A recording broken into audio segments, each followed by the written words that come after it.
அனைவருக்கும் செவ்வாய்க்கிழமை காலை வணக்கம்ப்பா. எல்லாம் எப்படி இருக்கீங்க? நல்லா இருக்கீங்களா? உங்கள் வீட்டு ராணியம்மா நல்லா இருக்கிறேன். உங்கள் அருளால், உங்கள் அன்புனால், உங்கள் அரவணைப்புனால், என் அப்பன் ஒரு சக்தினால் நான் நல்லாகி பொழைச்சி உங்கள் முன்னாடி இப்போ இன்றைக்கி வீடியோ போட்டு உட்காந்துருக்கேன். இது எல்லாமே நீங்கள் மக்கள் கொடுக்குற ஆதரவும், உங்களோட அன்பு அரவணைப்பு, என் பசங்க 2 பேரும், என்னோடய மருமக பிள்ளைங்க, என்னோடய வீட்டில் இருக்கிற என்னோடய சுற்றி இருக்கிற என்னோடய அன்பு அரவணைப்பு கொடுக்குற ஆளுங்க, என் குலதெய்வம், என் அப்பன் முருகன், வள்ளி தெய்வ நம்பிக்கை, எல்லாருமே என் கூடவே இருக்கிறீங்க. அதனால் எல்லாத்துக்கும் மிகப்பெரிய நன்றி கடன் பட்டிருக்கேன்.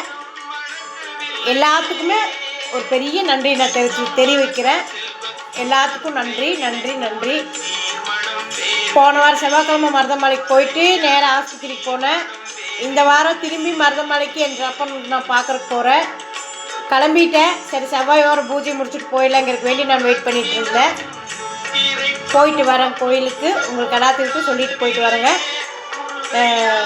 எப்போவுமே நம்ம கும்பிட்ற தெய்வம் எப்போவுமே நம்மளை கைவிடாது. நம்ம கையெடுத்து கும்பிட்றது என்றைக்கும் அதுக்கு பலன் 100 மடங்கு இல்லை, 1000 மடங்கு இல்லை, பல மடங்கு நம்மளுக்கு கிடைக்கும். அதனால் எனக்கு எப்போவுமே கடவுள் நம்பிக்கை அதிகம். சின்னதுலேருந்தே எனக்கு ரொம்ப நம்பிக்கை, கடவுள் நம்பிக்கை அதிகமாக இருக்கும். இப்படி தான் எனக்கு கண்மூடித்தனமாக நான் நம்புவேன். ஏன்னா என் வாழ்க்கையில் நிறைய கஷ்டங்கள் அனுபவிக்கும் போது எனக்கு அப்பப்போ கூடவே இருந்து நான் கும்பிட்ற கடவுள் ஒன்று தான் எனக்கு கை கொடுத்து காப்பாற்றி விட்டார். இப்போவும் எனக்கு கடவுள் நம்பிக்கை எப்போவுமே அதிகமாக இருக்குது. நான் இந்த பூமியில் என்ற உயிர் உள்ள வரைக்கும் என் அப்பன் முருகன் என்ற குலதெய்வம், நான் கும்பிட்ற அத்தனை தெய்வ சக்தியிலும் என் கூட இருக்காங்க. அவன் நம்பிக்கையாக எப்போ நான் கும்பிட மாட்டேன். முழு நம்பிக்கையாக நான் எல்லா தெய்வத்தையும் நான் வணங்குவேன். அதனால் அத்தனை கடவுளுக்கும் நான் ஒரு பெரிய மிக நன்றி தெரிவிச்சுக்கிறேன். இப்போ நான் மருதமலை கிளம்பிட்டேன். ரொம்ப சந்தோஷமாக இருக்கிறேன். இனி எனக்கு கொஞ்சம் 10 நாள் ஆகும். உடம்பு ரெடியாக இருக்குது. தலை வலிக்குது. அதிகமாக பேசும்போது எனக்கு தலை வலிக்குது. சரி, 8 நாள் தான் நான் ஆப்ரேஷன் பண்ணி இன்னும் ஒரு 10 நாள் ரெஸ்ட் எடுத்தேன்னா சரியாக போயிடும். அதுக்கப்புறம் என்னோடய தொழில் சிறப்பாக ஆரம்பிச்சிருவேன். என்ற பூ வியாபாரமும் மந்திரிக்கிற வேலையும்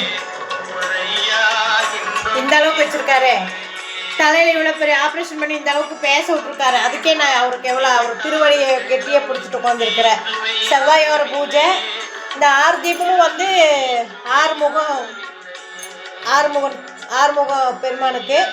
இந்த நடுவில் இருக்குது பார்த்தீங்களா வெள்ளி விளக்கு, இது வந்து மருதாசல மூர்த்திக்கோசரம் நான் வாங்கினது.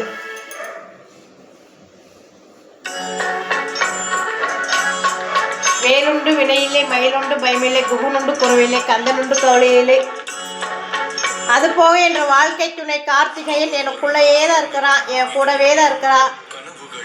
இதுக்கு மேலே என்ன வேணும் எனக்கு? அவன் என் கூட தான் இல்லை, ஆனால் அவனோட அன்பு அரவணைப்பு எனக்குள்ளே இருந்துகிட்டே இருக்குது. என்னைய ஃபாலோ பண்ணிகிட்டே இருக்கிறான்.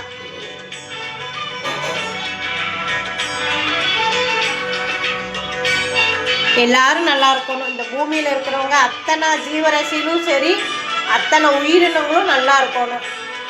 அதுதான் ரொம்ப ரொம்ப முக்கியம். நம்ம எதுவும் கொண்டு போகிறதில்ல, எதுவும் கொண்டு வரதில்ல. அதனால் இருக்கிற வரைக்கும் அன்பாக அரவணைப்பாக ஒருத்தருக்கு போட்டி பொறாமை இல்லாமல் நிம்மதியாக இந்த பூமியில் கடனாக தான் நம்ம வரோம். கடனாக வாழ்ந்துட்டு கடனாக யாருக்கும் பாரம் இல்லாமல் நிம்மதியாக ஒதுங்கி போயிடலாம்.